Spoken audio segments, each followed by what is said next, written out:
On the morning of August 19th in Ottawa, a deadline arrives that has been building for exactly 1 month.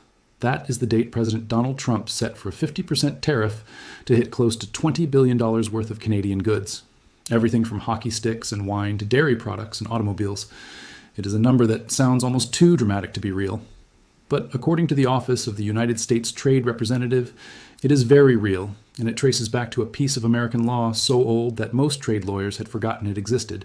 This is the story of how that deadline came to be, what happens if it isn't stopped in time, and why the fight playing out between Washington and Ottawa right now may end up shaping how the United States treats every other trading partner it has for years to come. Let's start with the moment that set this current chapter in motion. On July 20th, 2026, President Trump invoked something called Section 338 of the Tariff Act of 1930. According to a Wiley Law legal alert analyzing the proclamations, this obscure provision authorizes the president to impose additional duties on a foreign country if he determines that country is discriminating against American exports. Trump used it 3 separate times in one day, each proclamation targeting a different sector: dairy, alcoholic beverages, and motor vehicles. And in each case, he found that Canada was treating American products unfairly compared to how it treats imports from other countries. The penalty he chose was the maximum the law allows: 50%. Here's what makes this so unusual and why it's worth pausing on. According to reporting from the Globe and Mail, Section 338 has not been used or even seriously threatened by any American president in at least 70 years. Some legal scholars, writing for the legal blog associated with the Volokh conspiracy, go further, noting that in the 96 years since Congress passed the law, no administration had ever actually moved beyond contemplating it to imposing tariffs under it. The last time it was even discussed as a real option, according to that same analysis, was in 1949, when the State Department considered using it against what was then Communist China. Before that, in 1932, it was floated as a possible tool against Spain. It never went anywhere, until now. So why did Trump reach for a nearly century-old untested law in the summer of 2026? To understand that, you have to understand what had already happened between the United States and Canada over the previous 18 months, because this tariff threat did not appear out of nowhere. Go back to February 1st, 2025. That is when, according to a Wikipedia timeline of the trade dispute cross-referenced against contemporary reporting, President Trump first announced sweeping tariffs on Canadian goods, a 25% tariff on most imports, and a 10% tariff specifically on Canadian energy products. The stated justification at the time was border security and concerns about fentanyl trafficking. Canada did not sit still. Ottawa responded with retaliatory tariffs of its own, initially targeting around $30 billion worth of American goods. But that number did not stay fixed. Within about 3 weeks, according to that same timeline, Canada's retaliatory tariffs had escalated to cover roughly $155 billion in American products.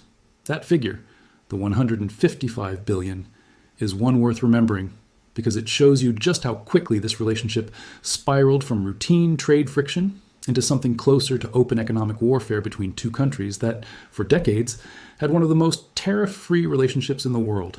Throughout 2025, the relationship kept deteriorating. Trump repeatedly floated the idea, sometimes jokingly, sometimes not, that Canada should simply become the 51st American state. Canadians did not find it funny. According to documentation of what's now referred to as the 2025-2026 Canadian boycott of the United States, ordinary Canadians began organizing consumer boycotts of American products, canceling planned trips to the U.S., and pushing for more interprovincial trade within Canada itself, specifically as a response to both the annexation rhetoric and the tariffs. That boycott movement is still active as of this year, and it reflects something important. This is not purely a government-to-government dispute. There is real public anger in Canada driving political pressure on Ottawa to not back down. By the summer of 2025, Trump had escalated further. In a letter posted to his social media platform in July of that year, he threatened a 35% tariff on Canadian goods starting August 1st, according to BBC reporting from that period, even as the two countries were supposedly just days away from finalizing a new trade agreement. Canadian Prime Minister Mark Carney, who by this point had become the central figure managing the relationship from the Canadian side, said his government would continue to protect Canadian workers and businesses as the deadline approached. That August 1st deadline came and went without a comprehensive resolution. Then, adding another layer of complication, Trump declined to renew the United States-Mexico-Canada Agreement, commonly known as USMCA, which had governed North American trade since his first term. According to the Globe and Mail, That decision effectively threw the future of trade across the entire continent into uncertainty, not just the bilateral U.S.-Canada relationship. There was also a legal wrinkle that shaped everything that came after. Earlier, in 2026, the U.S. Supreme Court struck down a large chunk of Trump's broader tariff program, specifically the sweeping reciprocal tariffs and emergency tariffs he had imposed under a law called the International Emergency Economic Powers Act, or IEEPA. According to CNN business reporting, that ruling was seen as a major check on presidential tariff authority. Many governments and trade analysts around the world believed, in the wake of that decision, that the risk of new unilateral American tariffs had eased significantly. That assumption did not last long. The July 20th invocation of Section 338 against Canada was widely read, according to that same CNN analysis, as Trump testing whether he had found a new legal pathway to revive the kind of aggressive tariff power the courts had just taken away from him under IEPA. Stephen Brown, chief economist at Capital Economics, wrote at the time that the move could be read as the administration testing whether the 1930 law could be used to impose tariffs on other countries in the future. In other words, Canada, once again, became the test case for a strategy that could later be applied globally.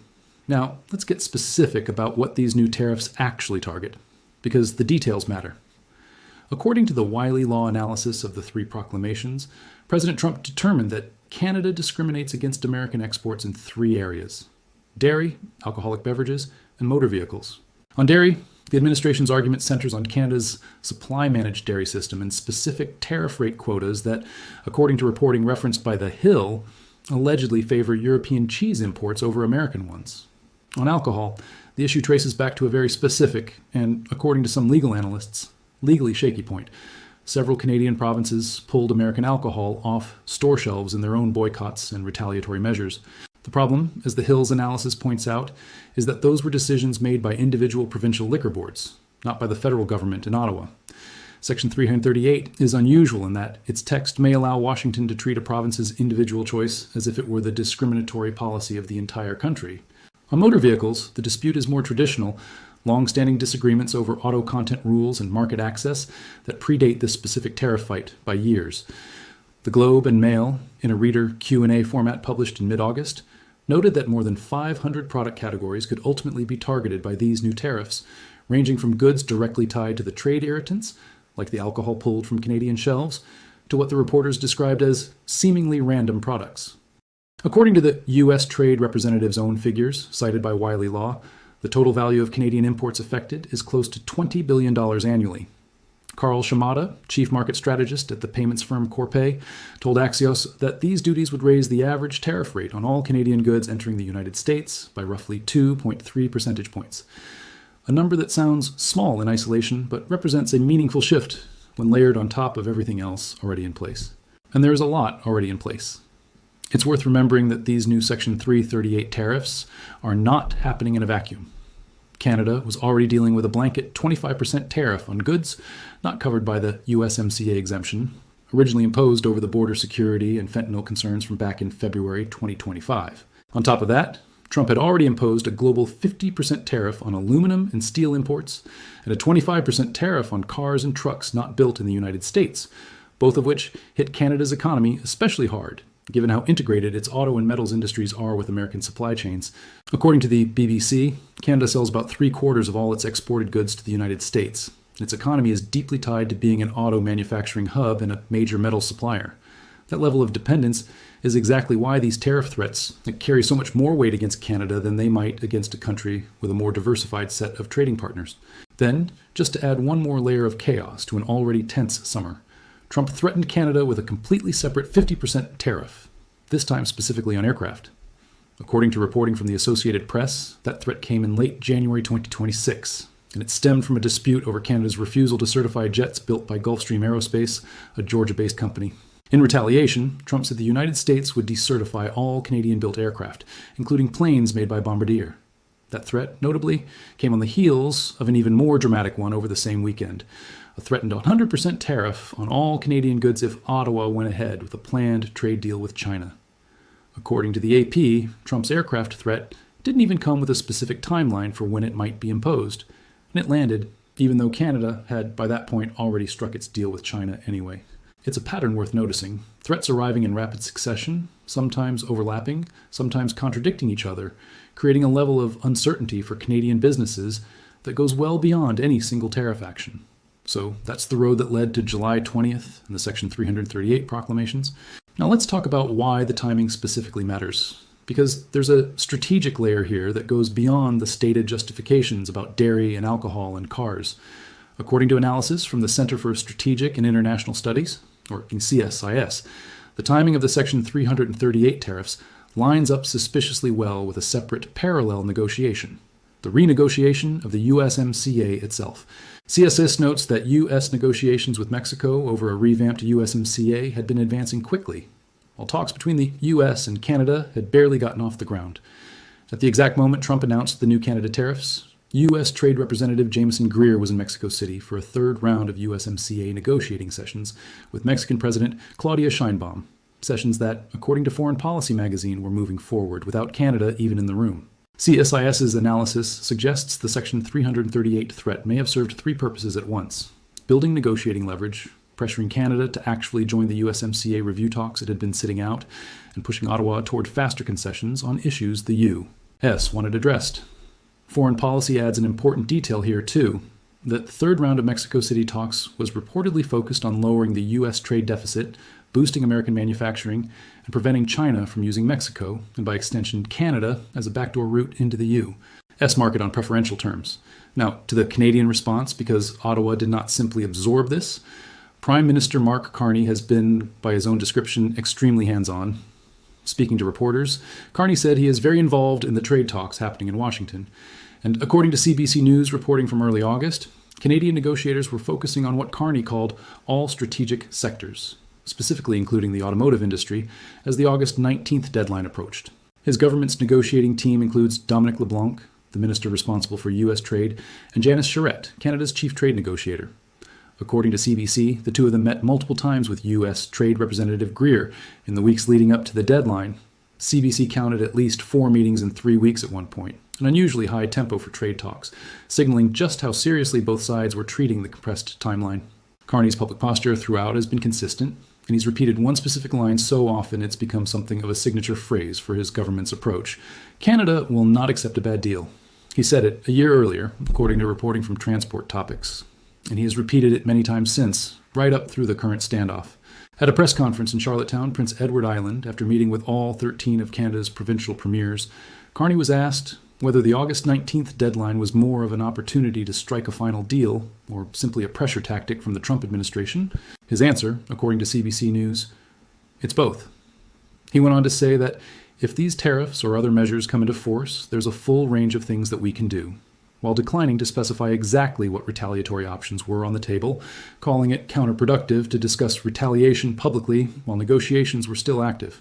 That press conference in Charlottetown is worth dwelling on for a moment, because it captures something important about the political pressure Carney is under domestically. According to CBC, the meeting with the premiers had originally been scheduled around other business, but the agenda was completely upended when the White House announced the new Section 338 tariffs earlier that same week. Suddenly, provincial leaders, representing regions like Ontario, Quebec, and British Columbia, all of which stood to be hit hard by tariffs on autos, alcohol, and dairy, were demanding answers from the federal government about how it planned to respond. One clip circulating from that period shows Doug Ford, the Premier of Ontario, reacting to the 50% tariff threat by saying, according to Global News, that Canada could dismantle the U.S. economically if it chose to escalate. Rhetoric that, whether or not it reflects actual government policy, shows how heated the public conversation had become at the provincial level. It's also worth noting that this current standoff is not the first deadline Carney and Trump have set for themselves, and that history helps explain why so few people in Ottawa or Washington are treating August 19th as some kind of final word. Back in June 2025, on the sidelines of the G7 summit in Kananaskis, Alberta, Carney and Trump stood together and committed to reaching some form of trade deal within 30 days, according to CBC News coverage of that meeting. Trump, at the time, said he wanted to work something out with Canada. That 30-day window came and went without a comprehensive agreement, followed by the August 1st, 2025 deadline, which also passed without resolution, followed by the 35% tariff threat. followed eventually by the Section 338 tariffs a year later. In other words, deadlines between these two governments have a track record of slipping, extending, and reappearing in a new form rather than resolving cleanly, which is part of why business leaders on both sides of the border are treating the August 19th date with a mix of urgency and skepticism at the same time. There's also a smaller, more procedural detail from the most recent round of talks worth mentioning, because it shows how granular these negotiations have gotten.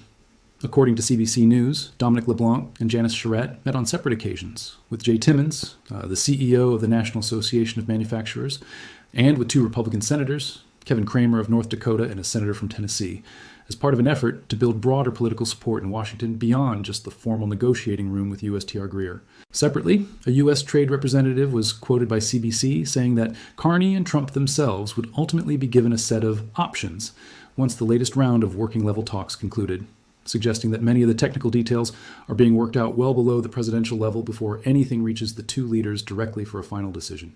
CBC also reported that Canadian sources have privately told American counterparts there would be little political appetite among Canadians to keep negotiations going at all if the August 19th tariffs actually take effect. A signal that Ottawa sees a real risk of the entire negotiating process collapsing, not just pausing if the deadline is missed without a deal. Business groups in Canada have been pulling in a couple of different directions, and it's worth being honest about that tension rather than pretending Canadian industry speaks with one voice. According to Transport Topics, a survey conducted by KPMG of hundreds of Canadian business leaders found that about 70% said the government should take a tough negotiating stance with the United States, using whatever leverage is available given how important the trading relationship is. Goldie Hyder, the CEO of the Business Council of Canada, put it this way in comments to Transport Topics. He said the situation underscores the difficulty of governing our country as a federation, and argued that Carney has to carve out a place for doing what's right for the country above all else. At the same time, other industry voices have pushed for a faster resolution regardless of the terms.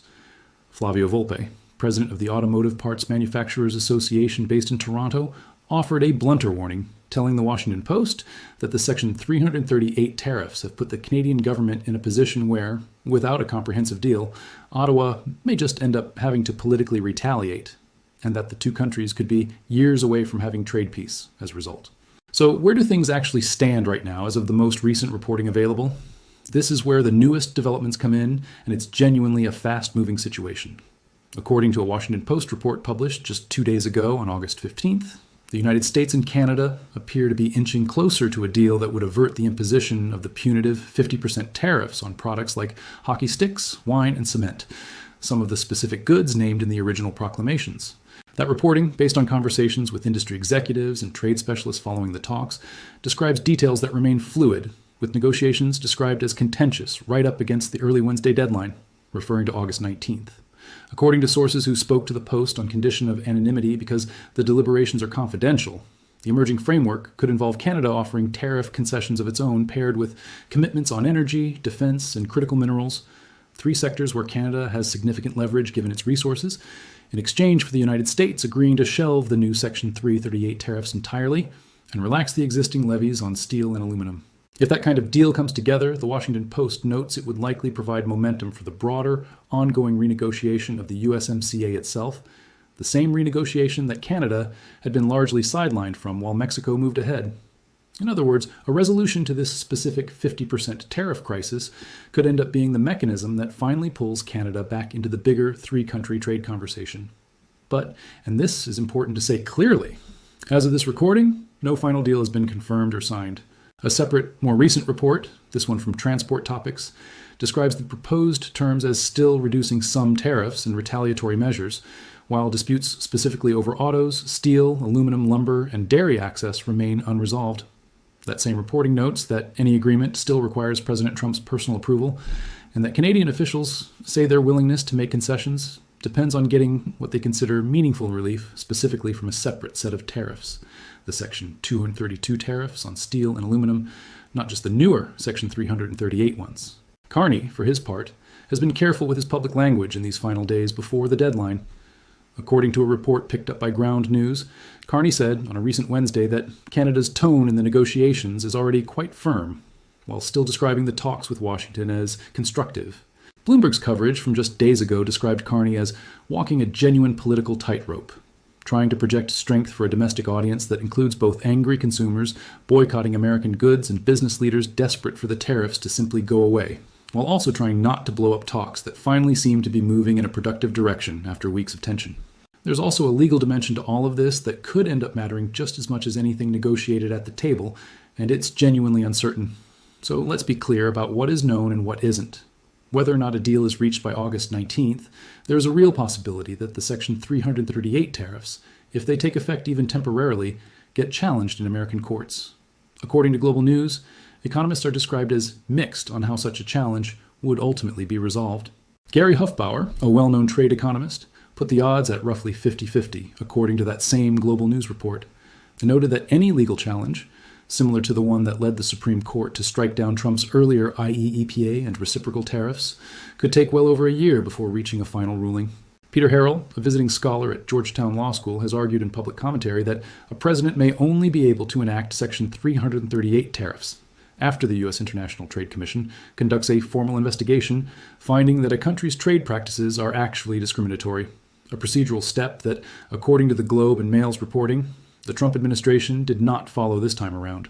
Ilya Somin, a legal scholar who helped successfully challenge Trump's earlier IEEPA tariffs, wrote, according to Axios, that he believes Congress effectively superseded Section 338 through later trade legislation, meaning it may no longer carry independent legal authority at all.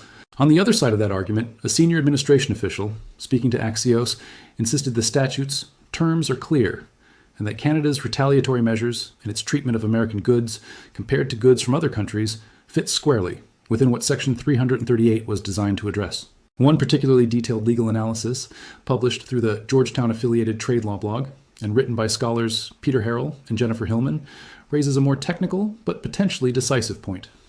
Section 338, they argue, was historically understood as an offset mechanism, meaning any tariff imposed under it should be calibrated to match the actual scale of the discrimination being addressed, not simply set at the maximum penalty across broad, largely unrelated categories of goods. A flat 50% tariff applied across dairy, alcohol, and autos, they argue, doesn't clearly offset any single specific quantifiable harm, which could become a central argument if and when this ends up in front of a judge. It's worth noting, as the Hill's analysis pointed out, that Canada will also likely argue in any legal or diplomatic forum that its own tariffs were themselves defensive responses to earlier American tariffs, not original acts of discrimination, a distinction that has never actually been tested under Section 338 in the 96 years since it became law, because, again, it has simply never been used until now. Trade analyst Chris Kruger of TD Cowen offered a memorable line in a client note reported by Axios: 338 is the new IEEPA. His point was that having lost one broad legal tool for imposing tariffs when the Supreme Court struck down the IEEPA-based measures, the Trump administration appears to be testing whether Section 338 can serve as a replacement pathway, not just against Canada, but potentially against other trading partners down the road. Kruger's assessment was blunt about the legal timeline, too. He suggested any serious litigation over this is likely a question of when, not if, but that a final resolution is probably a 2027 or even 2028 story, meaning the tariffs, if imposed, could remain in legal limbo and in effect for a very long time, regardless of how strong the eventual legal challenge turns out to be. Stepping back from the legal weeds for a moment, it's worth asking what this entire episode says about the broader direction of American trade policy, because that's really the bigger story here, beyond just Canada. CNN Business framed the original Section 338 announcement as sending a warning to the rest of the world. The argument is straightforward. After the Supreme Court narrowed the president's emergency tariff powers, many governments and companies around the globe had started to relax, assuming the legal risk of new American tariffs had meaningfully decreased. Trump's move against Canada signals that assumption may have been premature. Greg Hussein, a trade attorney at the firm Foley and Lardner, told CNN that other countries are still going to need to take such threats seriously, adding that this episode is confirmation Trump intends to keep using the threat of tariffs as a tool to pursue foreign policy goals for the remainder of his presidency, regardless of which specific legal authority he has to reach for to do it. Let's bring this back down to the ground level, though, because behind all of the legal theory and negotiating strategy, there are real economic consequences for real people on both sides of the border.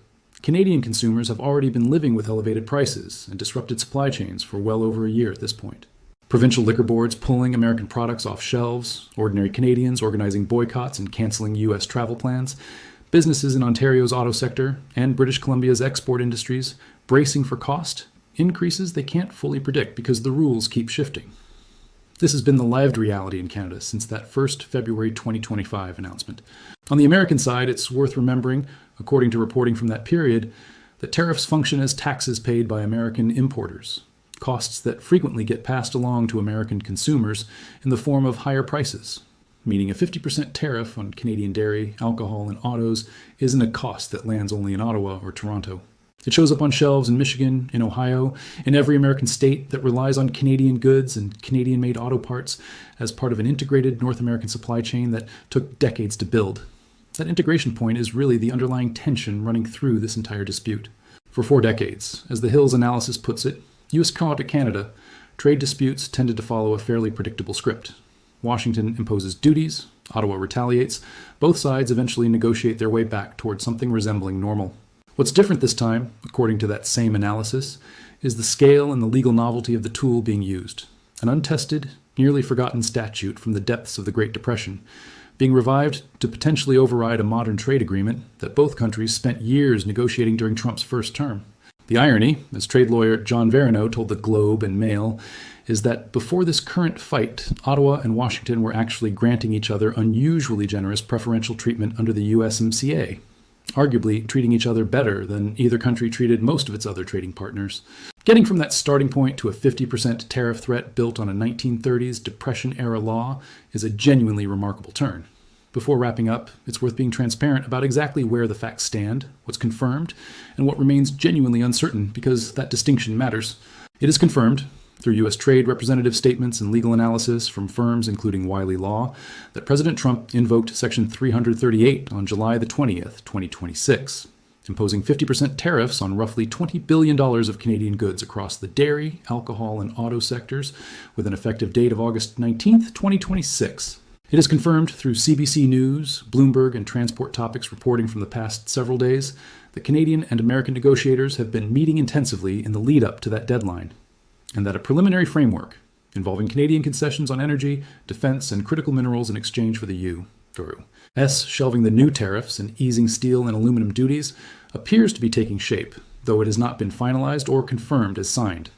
What remains genuinely unverified and contested includes whether Section 338 would actually survive a legal challenge in American courts, with credible experts on both sides of that question, and whether the emerging deal framework reported by the Washington Post will actually be finalized before or after the August 19th deadline itself, or whether it will hold up once presented to President Trump for his personal sign-off, which multiple reports note is still required.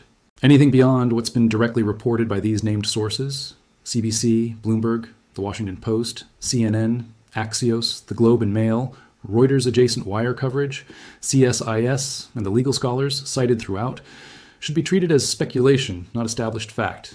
And that's exactly the line this account has tried to hold throughout. What happens after August 19th, whether that's a signed agreement, a partial truce, or the tariffs actually taking effect and immediately heading toward the courts, will likely say a great deal about how the rest of Trump's second term handles trade with everyone else, not just Canada. Ottawa has become, whether by choice or by circumstance, the test case for a legal strategy that could eventually be pointed at any country Washington decides is treating American exports unfairly.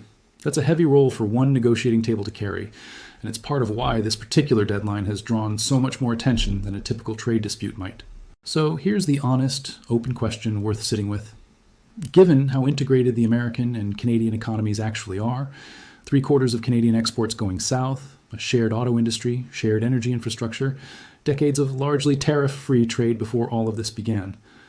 Does a strategy built on reviving a 96-year-old untested Depression-era law actually make sense as a long-term way to extract better trade terms from a neighbor and longtime ally?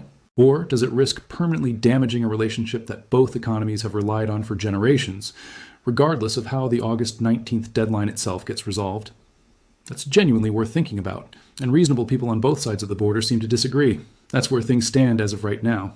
Thanks for watching, and we'll be back with an update as soon as there's real news to report on what happens after the deadline.